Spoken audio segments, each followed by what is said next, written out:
Good morning to all. आज हम पढ़ने वाले हैं क्लास 12 का सेकेंड चैप्टर काव्यखंड का, जिसके कवि होंगे कवि तुलसीदास जी। हमारे चैप्टर का नाम होगा राम लक्ष्मण परशुराम संवाद। जैसा कि आप स्क्रीन पे देख रहे हैं, राम लक्ष्मण परशुराम संवाद आज का हमारा शीर्षक होगा। चलिए अपना टॉपिक हम स्टार्ट कर लेते हैं। तो आज हम पढ़ने वाले हैं यहाँ पर 5th पैराग्राफ। 4 पैराग्राफ हम लोग पढ़ चुके हैं। अपना पैराग्राफ हम लोग स्टार्ट कर लेते हैं। तुम्हें तो कालू हाँक जनऊ लावा, बार बार मोही लागी बुलावा। तो हम लोगों ने 4th पैराग्राफ में यहाँ पढ़ा था कि जो परशुराम थे वो लक्ष्मण के विषय में जो भी कुछ सारी बातें कहते हैं, तो ये सब बातें सुनकर लक्ष्मण जी परशुराम से क्या कहते हैं, तो यहाँ पर इन सब के विषय में लिखा गया। फिर लक्ष्मण की बातें सुनकर परशुराम जी यहाँ पर उनको क्या कहते हैं। तो चलिए पैराग्राफ हम लोग स्टार्ट कर लेते हैं। तुम्हें तऊ कालू हाँक जनऊ लावा, बार बार मोही लागी बुलावा। तो यहाँ पर एक शब्द है कालू। कालू शब्द का अर्थ होता है यहाँ पर मृत्यु। जनु शब्द का यहाँ पर होता है मानो। और हाँक मीन्स होता है यहाँ पर जबरदस्ती से किसी को बुला लेना या फिर किसी को पुकारना। मोही लागी मीन्स होता है मेरे लिए। और बुलावा मतलब किसी को बुला लेना। तो यहाँ पर लक्ष्मण परशुराम से क्या बोले कि आप तो मानो मृत्यु को हाँक लगाकर मेरे लिए बुला रहे हैं। कि यहाँ पर परशुराम जी से लक्ष्मण क्या बोले कि आप तो काल को हाँक लगाकर या फिर उसको पुकार कर बार बार मेरे लिए बुला रहे हो। किसने कहा ये कहा लक्ष्मण ने परशुराम से कि मानो आप तो मृत्यु को हाँक लगाकर, आवाज़ लगाकर बार बार उसको मेरे लिए बुला रहे हो। सुनत लखन के वचन कठोरा। लक्ष्मण के कठोर वचनों को सुनकर परसव सुधारी धरेउ कर घोरा। परशुराम ने अपने फरसे को सुधार कर, और जो घोरा मीन्स भयंकर, अपने भयंकर फरसे को सुधार कर क्या कर लिया है, उसको हाथ में ले लिया है। किसको? अपने फरसे को। क्यों? लक्ष्मण की बातों को सुनकर कि तुम तो काल को मेरे लिए बार बार बुला रहे हो। अब जनई देई दोसु मोहि लोगु, कटुवादी बालकऊ बद जोगु।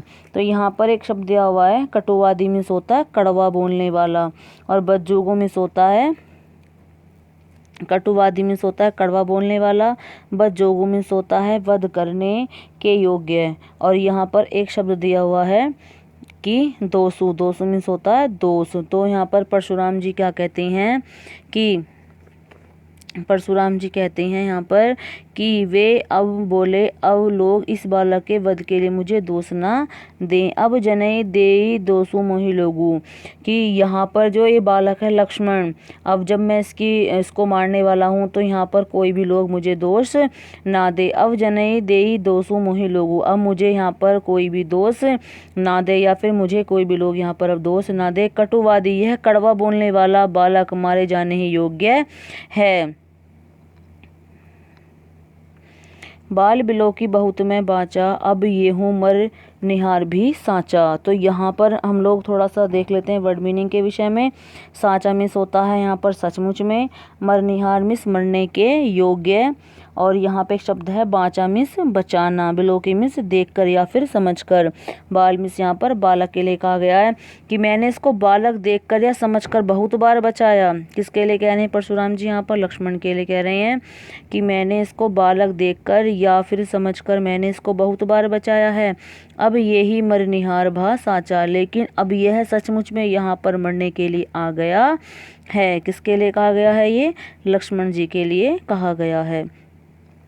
कौशिके कहाँ क्षमय अपराधु, बाल दोष गुण गनाही ने साधु। कौशिका में से विश्वामित्र के लिए कहा गया है। विश्वामित्र ने देखा जबकि परशुराम बहुत ज़्यादा क्रोध कर रहे हैं लक्ष्मण के ऊपर, तो वो क्या कहते हैं विश्वामित्र जी कि कहा क्षमय अपराधु, कि उन्होंने कहा परशुराम जी से, किसने? विश्वामित्र ने, कि जो भी कुछ उन्होंने, अब लक्ष्मण ने यहाँ पर कहा कि आप उसके अपराधों को क्षमा कर दीजिएगा। किसने कहा? ये विश्वामित्र ने कहा कि जो भी कुछ लक्ष्मण ने यहाँ पर आपसे कहा है, तो हे साधु आप क्या कर दीजिएगा, उसको क्षमा कर दीजिएगा। बाल दोष गुण गनाही ने साधु, कि जो साधु लोग होते हैं वो बालकों के दोष और गुण को नहीं गिनते हैं। विश्वामित्र ने कहा ये परशुराम जी से। खर कुठार में अकुरन को ही आगे अपराधी गुरु द्रोही। तो गुरु द्रोही शब्द का अर्थ यहाँ पर होता है गुरु का अपमान करने वाला।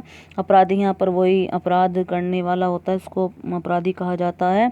और एक शब्द यहाँ पर है अकुरन। अकुरन शब्द का अर्थ यहाँ पर होता है दयाहीन, जो बहुत ज़्यादा क्या होता है कठोर होता है। कोही मीन्स होता है क्रोधी, और वही कुठार मीन्स यहाँ पर वही कुल्हाड़ा, और खर मीन्स है तेज।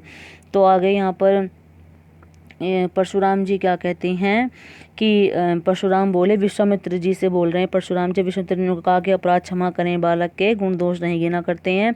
तो ये बात सुनकर परशुराम जी से विश्वामित्र जी क्या बोले, आप जानते हैं कि मैं बहुत क्या हूँ, कि आप जानते हैं कि मैं बहुत ही क्या हूँ, दयाहीन हूँ या फिर कठोर हूँ और क्रोधी हूँ।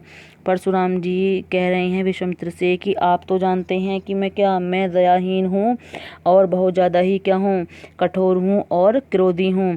आगे अपराधी गुरुद्रोही, और मेरे हाथों में क्या है, मेरे हाथों में यहाँ पर क्या दिया हुआ है कि मेरे हाथों में तेज कुल्हाड़ा भी है। खरमिस क्या है, तेज, कुठार मिस कुल्हाड़ा।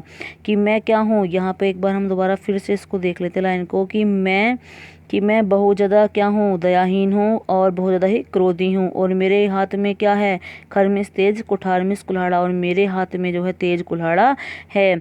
आगे अपराधी गुरुद्रोही, सामने मेरे गुरु का अपमान करने वाला अपराधी खड़ा है। सामने मेरे कौन है, मेरे गुरु का अपमान करने वाला गुरुद्रोही खड़ा है।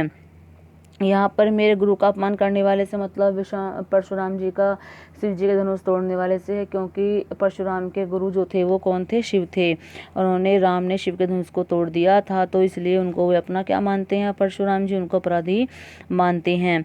उत्तर देत छोड़ो बिनु मारे, इसके बार बार उत्तर देने पर भी ये मुझे जवाब पे जवाब दिए जा रहा है, फिर भी मैं इसको बिना मारे ही छोड़ रहा हूँ। केवल कौशिकीय शील तुम्हारे, कि हे विश्वामित्र केवल आपकी शीलता के कारण, जो आपने मेरे से ये भी ऊपर वचन कहे थे कि अपराध को क्षमा कर दीजिए, इसलिए मैं इसको क्या कर रहा हूँ, इसको केवल बिना मारे मैं यहाँ पर छोड़ रहा हूँ। क्योंकि इसके बाबा उत्तर देने पर भी मैं इसको बिना मारे छोड़ रहा हूँ, क्योंकि आप जो हैं आपकी शीलता के कारण। क्योंकि विश्वामित्र जी ने क्या कहा था अभी कहा था कि बालक के दोष को नहीं गिना जाता, इसलिए मैं इसको भी छोड़ रहा हूँ। न तो यहीं काटी कुठार कटोरी, नहीं तो इसको भी यहीं से अपनी कुल्हाड़ी से काट कर, नहीं तो मैं इसको क्या अपने वही कुठार में से यहाँ पर अपने उनके कुल्हाड़े के लिए यूज़ किया गया, नहीं तो मैं इसको अभी अपने कुल्हाड़े से काट कर गुरु ही उरिन होतो श्रम थोरे। यहाँ पर एक शब्द दिया हुआ है, गुरु ही शब्द का अर्थ होता है गुरु से, उरिन मीन्स होता है ऋण मुक्त कर, जैसे मुक्त हो जाना, होतो मीन्स शब्द का अर्थ होता है हो जाता है, श्रम थोड़े का अर्थ यहाँ पर है थोड़े से, परिश्रम से ही। कि अभी मैं इसको यहाँ पर कुल्हाड़ी से काट कर थोड़े से ही परिश्रम से ही गुरु के ऋण से मुक्त हो गया होता। मतलब कि मैं इसको अभी यहाँ पर काट करके इसको अपने थोड़ा सा मैं यहाँ पर परिश्रम करता, थोड़ा सा ही श्रम से ही मैं अपने गुरु के ऋण से क्या हो गया होता, उऋण हो गया होता, गुरु के ऋण से मुक्त हो गया होता। तो जब परशुराम जी की ये सारी बातें सुनी विश्वामित्र जी ने, तो वो मन मन में हंसने लगे, और हंसते हुए वो मन में वो क्या कह रहे हैं कि यहाँ पर हम थोड़ा सा अभी देख लेते हैं। हंसते हुए वो क्या कहते हैं कि गाधी सु कहे हृदय हसी मुनिय हरिहर सूज। गाधी सु यहाँ पर जो है विश्वामित्र के लिए कहा गया है, गांधी के पुत्र अर्थात विश्वामित्र। हसी यहाँ पर हंसने के लिए, मुनि यहाँ परशुराम के लिए, हरिहर का शब्द का अर्थ होता है यहाँ पर हरा ही हरा।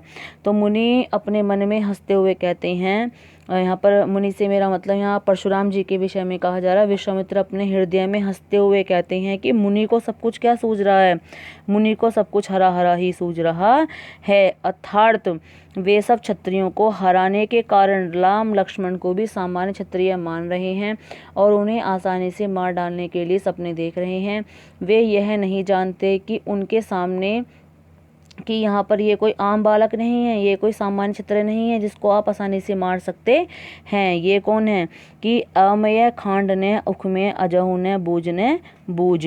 तो यहाँ पर थोड़ा सा हम वर्ड मीनिंग देख लेते हैं। एक शब्द यहाँ पर है अयमय का होता है अर्थ, अयमय का अर्थ होता है लोहे का बना हुआ, और उखमय का अर्थ होता है गन्ने से बना हुआ। अजहू शब्द का अर्थ होता है अब भी, और यहाँ पर शब्द है बूझ। बूझ शब्द का अर्थ होता है समझता और अबूझ शब्द का अर्थ होता है यहाँ पर अज्ञानी। तो विश्वामित्र जी मन मन में हंस रहे हैं और क्या कह रहे हैं कि ये नहीं जानते कि उनके सामने गन्ने के रस से बनी कोई खांड नहीं है। उनके सामने यहाँ पर कौन है? उनके सामने यहाँ पर कोई गन्ने से बनी हुई कोई खांड नहीं है, बल्कि अमेय, ये तो लोहे से बनी हुई खांड है। किससे बनी हुई खांड है? ये लोहे से बनी हुई खांड है, अर्थात तेज तलवार है। अर्थात राम और लक्ष्मण सामान्य वीर न होकर बहुत ही पराक्रमी योद्धा हैं। वो अयमेय खांड से यहाँ पर ये बताना चाहते हैं कि ये अकुमेय खांड से, गन्ने खांड ने कमजोर यहाँ पर नहीं है, गन्ने खांड नहीं मुंह में जाकर पिघल जाती है। ये तो लोहे खांड है, बहुत ज़्यादा ही तेज पराक्रमी योद्धा हैं, जिन्हें मुनि क्या समझ रहे हैं? कोई सामान्य उनको योद्धा समझ रहे हैं। तो अबूझ शब्द का अर्थ यहाँ पर क्या है? अज्ञानी। तो मुनि जी अज्ञानियों की तरह इनके प्रभाव को समझ नहीं पा रहे हैं। मुनि इनको क्या समझ रहे हैं कि ये कोई सामान्य योद्धा है या कोई सामान्य मानव है, जबकि वो कौन है? वो तो एक बहुत ज़्यादा ही पराक्रमी योद्धा हैं। तो यहाँ पर हम लोगों ने अपना 5th पैराग्राफ कंप्लीट किया है। 6th पैराग्राफ हम लोग नेक्स्ट वीडियो में पढ़ने वाले हैं। तो आई होप ये पैराग्राफ सभी को समझ में आ गया होगा।